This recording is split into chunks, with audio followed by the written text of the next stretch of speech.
India-Pakistan Foreign Secretary level talks will be held in just 7 days from now. The foundation for this meeting was set when Prime Minister Nawaz Sharif of Pakistan met Narendra Modi just after the latter's swearing-in ceremony in May this year. But the build-up to that meeting has been marred by ceasefire violations on a daily basis, and that's not a mere figure of speech. Last night, 20 BSF posts on the international border came under fire from 9:30 last night to 7 this morning, making it the 9th ceasefire violation in just 9 days.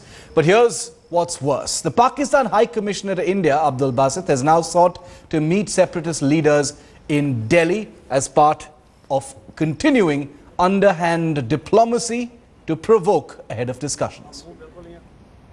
कहेंगे जहां आप circuit पे बात करेंगे, water पे बात करेंगे, nuclear issues हैं, सचिन हैं, लेकिन जो कोर इशू हैं दोनों मुल्कों के दरमियान वो कश्मीर हैं और कश्मीर को सरहद खाने में डाल के आगे बढ़ने का कोई सवाल ही नहीं है। आगे गाड़ी नहीं चलेगी जब तक कि आप कश्मीर को एड्रेस न करें। आपको पता है कि सैकड़ों पार्टीज हैं, उन्होंने एक मुद्दा उठाया है कि क्यों Pakistan. Well, as Pakistan invites separatist protests have broken out outside the Pakistan High Commission in Delhi.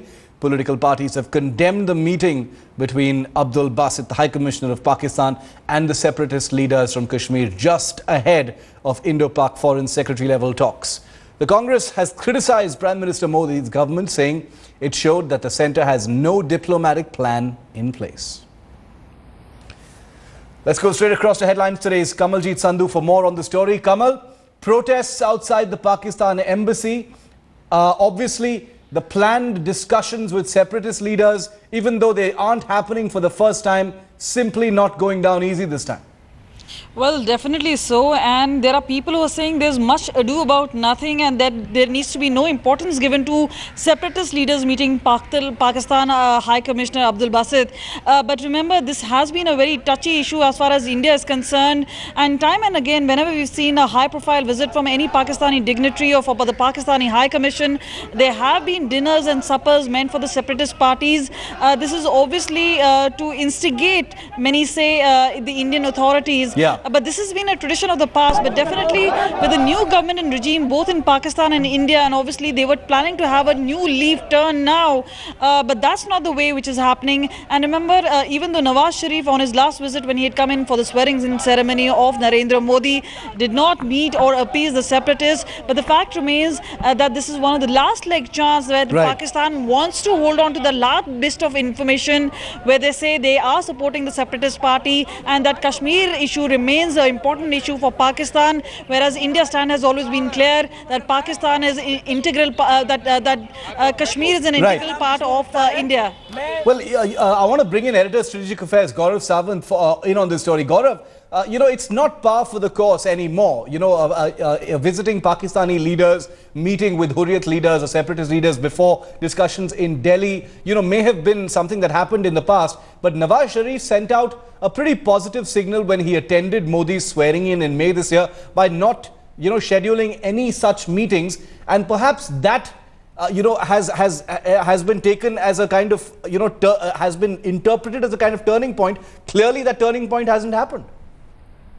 Shiv, what sources in Prime Minister Narendra Modi's government told headlines today at that time was India categorically told Pakistan during the swearing-in ceremony when Nawaz Sharif was coming in that it would not be in the fitness of things for Nawaz Sharif to meet the Hurriyat leadership even before he met Prime Minister Narendra Modi. And that was when Pakistan respected India's wishes and did not meet the Hurriyat.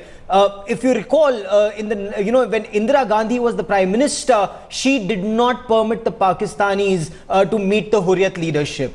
After that, because the centre was seen as weak, when Pakistani head of state or even the High Commissioner before any India-Pakistan meet, they would meet the Hurriyat, but that was when the centre was weak. This time, this is being interpreted as Pakistan meeting the Hurriyat but telling the centre, let us do this, otherwise we'll be in trouble back in Pakistan. That is what the back channel wants us to believe, that on the face of it, Pakistan is doing everything that India wants them to do, But clearly that does not hold true because there have been a series of ceasefire violations along the international border, Shiv. Despite Pakistan's provocations, Prime Minister Modi's outreach has drawn flack from the opposition. How could it not be a political fight? The Congress has sharpened its attack on the government, accusing Narendra Modi of going soft on Pakistan despite having a lot of belligerent rhetoric, especially during his election campaign that delivered him to office.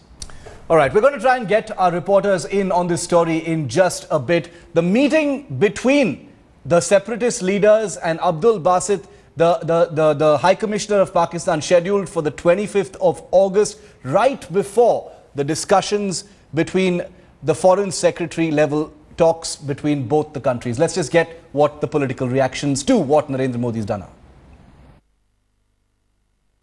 Narendra Modi has been keen to improve relations with its neighbors, particularly the countries of the Indian subcontinent, and I think this was more than evident from the fact that on the day of oath ceremony itself, the Prime Minister took an extraordinary initiative of inviting all the heads of the SAARC countries. Soon thereafter he was on a visit to Bhutan, then to Nepal, so that is the kind of priority that he has been attaching to the neighboring countries. प्रधानमंत्री कुछ नहीं कर रहे, बगैर सरकार की मर्जी के ये सब कुछ हो रहा है।